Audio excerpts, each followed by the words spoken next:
It's Christmas Eve. Santa would be flying around in some frost in our area, Jen. That is exactly right. I woke up with that on my roof. It was on my car so far to begin this morning, and my home weather station was even reading 31 degrees to start on the eastern shore for today. Now, taking a look at satellite and radar, this is one of the reasons why we saw temperatures dip down so much was going to be those clear skies that we saw last night.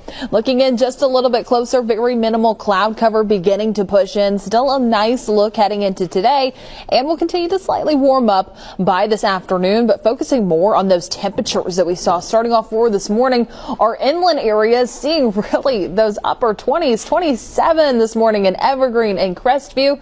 The eastern shore, Mobile, and also even Gulf Shores seeing temperatures dipping down to right on the dot for freezing temperatures to begin for today. So if you notice those frosty conditions on your car, on your grass, we're seeing some of that even Pascagoula dipping down to 29 degrees to start. Now, this is pretty average for our first freeze. Taking a look at years past over the past 5 years, we've seen some of them in mid-November, late November, but just a reminder that we typically see our first freeze between November 21st and the 30th.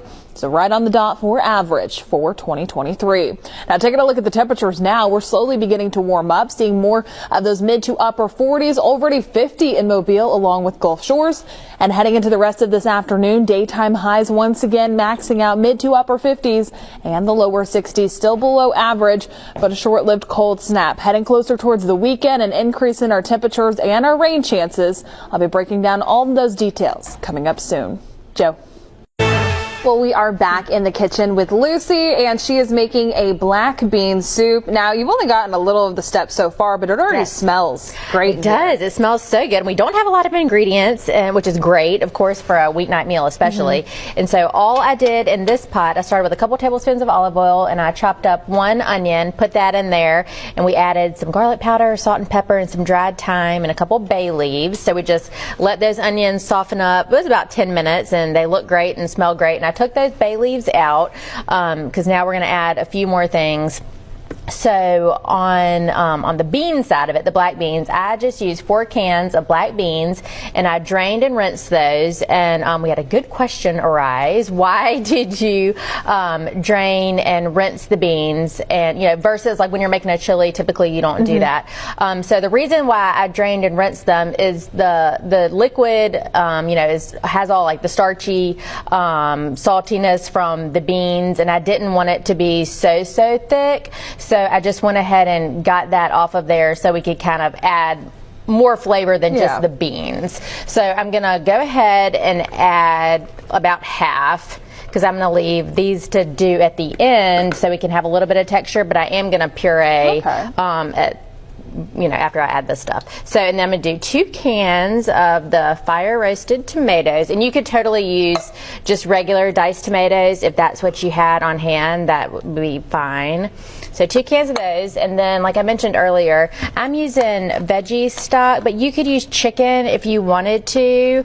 I just thought it would be nice to share a recipe, completely vegetarian. This one's also vegan too, because we didn't use butter at the beginning. We just used olive oil. So this is a really good option if you are trying to have a few meatless meals. Yeah. Because it's just so hearty with the beans. Especially inexpensive for everything that you're getting out of this absolutely. That is a great point. So 6 cups, this is just 1.5 containers of this veggie. And so at this point, what I'm gonna do is I'm gonna use my immersion blender, but if you don't have an immersion blender, you have a couple options. You could just go ahead and stir this up and transfer it to a traditional blender, blend it up, and then put it back in here, or you don't even have to do it at all. Yeah. It would just be, more of a chunky soup. So at this point, I'm going to puree this, and then we'll get it back on the heat. And then later on, we'll add in the rest of our beans. Awesome. So when we come back in just a little bit, we're going to have the look after the emulsion blender with you. We're going to add in the rest of those black beans. Plus, also, we're going to talk more about our 10 Caring Gifts initiative with Greer's Markets.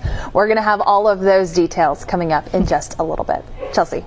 And I will say yesterday was National French Toast Day, Jen. We didn't celebrate. No, we did not should have. celebrate, but we're celebrating a belated National French Toast Day But with you know that what? recipe. To me, nothing beats those little sticks Oh, you can yeah. get out of the freezer section. Yeah, that's really nice. Solid. Best day in school.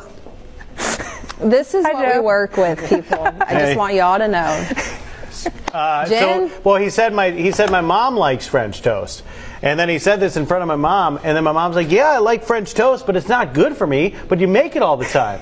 So it turned into a thing. It was weird. I love your parents. I love your parents too. Jen, I also love your forecast.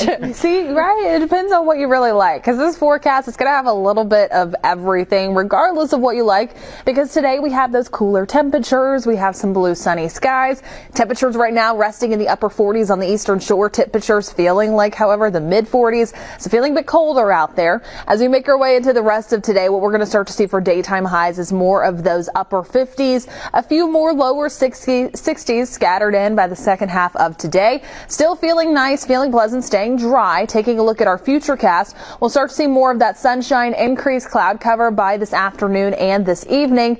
But then here's really where those changes come into play. Starting Friday, really Thursday night into Friday, our rain chances are on the rise. That's going to be sticking around heading into next week, making way for a wet, soggy weekend. But how I had mentioned, we have a little bit for everyone. We have the rain chances plus also temperatures back in the 70s by Friday. I'm going to talk more about your forecast coming up in just a little bit. Chelsea.